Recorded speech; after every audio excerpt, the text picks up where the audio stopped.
Hi everyone. Welcome to Minutes with Misty. Quick tips for your TPT store. I'm Misty. I've been running a store since 2013 and also run the Facebook group Teacher Seller Strategies and the Teacher Seller Academy. Today's tip is about what to focus on when it's just you. There are many things you can do in your business. I want you to remember two things. You don't need to do it all. You get to decide what you do in your business. I spent many years running my business by myself. So I want to give you some tips on how to handle that and what you should focus on. So here we go. Number one, be organized. In running a business, you need to know where everything is located, such as all of your product files, all of your clip art, your templates, your fonts, anything that you are going to use to create your products and to handle your marketing. You want to know where it's all located. Also, keep a business to-do list. These are all the things that you want to do in your business, whether it's create certain products that need updated, blog post ideas, social media content ideas, whatever it is. Keep a business to-do list. And I would suggest having categories for all of your to-do list things. So have a to-do list for the products that you're going to create. Have another list for the updates you need to make. Have another list for each of the platforms that you are using. This will keep you organized and you'll know where to find things. And when you're keeping those lists and all of those ideas and notes, find one place to keep them, whether that is a notebook or maybe you've gone digital and you're using something like Trello, Asana, ClickUp. There are a variety of different ways that you can keep everything organized. Number two tip is to know your priorities. This is going to vary from seller to seller due to each seller having different tasks that they want to do and how long that they've been actually selling. So maybe you're a new seller and you just have a few products. Then your focus is going to be more on creating new products. That's going to be most important, is to have products in your store so that when you do start marketing, you will have something to offer your audience. Now, maybe you've been selling a couple of years and it's time to start doing some updates because products need updated over time. We cannot just let them sit around. Products are not one and done. Your whole product listing is not one and done. They need updates. The products need updated. Images, your thumbnails, your covers, your previews, those need updated. Titles, descriptions, they will need updated. You learn more skills as you practice creating those products and those product listings. That means we need to update things. So you'll want to go back and do some updates. You can also use your data to help you see which product listings need updates on titles, descriptions, thumbnails, and previews. And I highly recommend that. Now, marketing is something that should be considered. There's a lot of competition on TPT these days. That doesn't mean that you can't sell your products. It just means that you have to let your audience know that your products exist.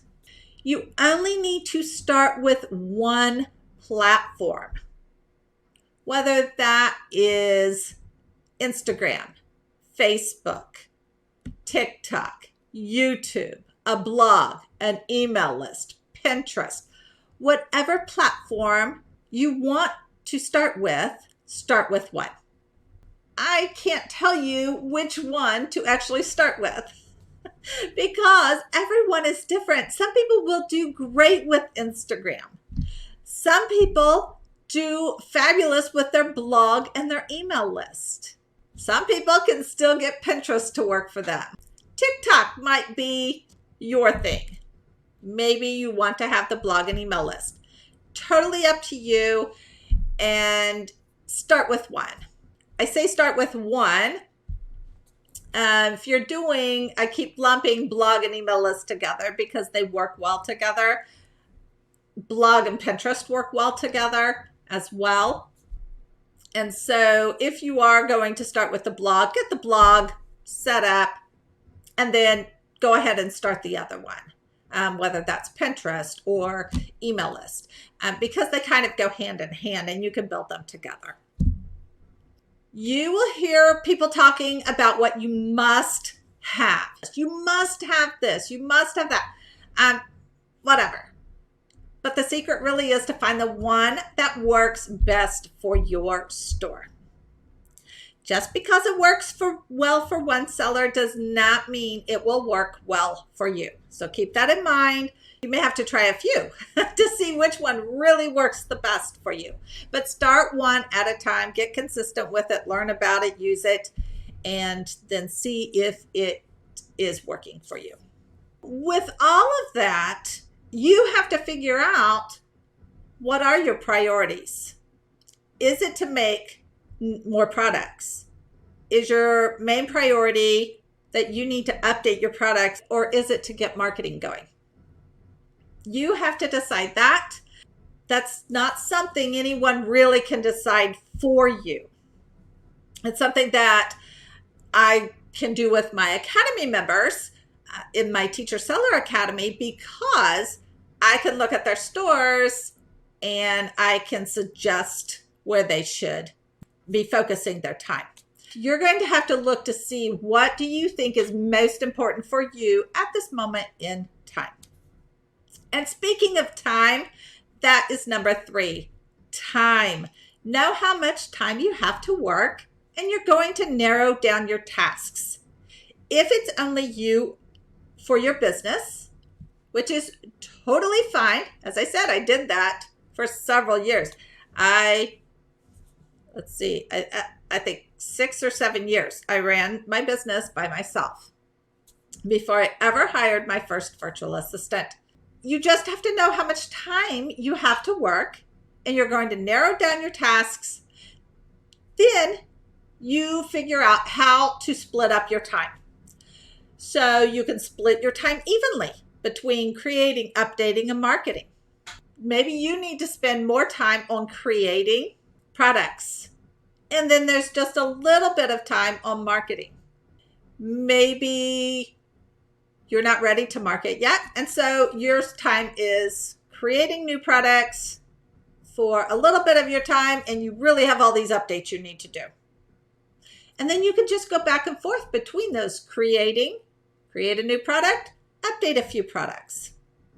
Everyone has different needs depending on where they are at with their store, how long they've been selling, how many products they have, what the data is saying, what they're currently doing as far as marketing. Okay, so you kind of have to work a little plan out. You can also do, which is what I do, I will spend a day for each thing. So Monday is more my CEO day and content day. Tuesday is updating. Wednesday is creating. Thursday is more of my seller side events and working with the things that I need to do for my seller events to get ready for those. And Friday is just whatever's left over. So it can be that you have a set day for each area that you want to work in. I do this full time, so my schedule is going to look a lot different from someone who is still teaching. When I was still teaching, I would come home and I basically would create products and I would pin them. Create products, pin them. Create products, pin them. And that was basically what I was doing for the first year. And then I started adding in updating because it was time to update those products. So it really, really depends on how much time you have and where you're at with your store. But I know that you can figure out how to split your time evenly. So just figure out what those few priorities are for you and how much time you have, and then fit them into some type of a schedule. I hope you found today's tip helpful. Join me next time for more Minutes with Misty. If you are interested in learning more about selling on TPT, you can check out the links below. Have a great day and keep growing your store one step at a time.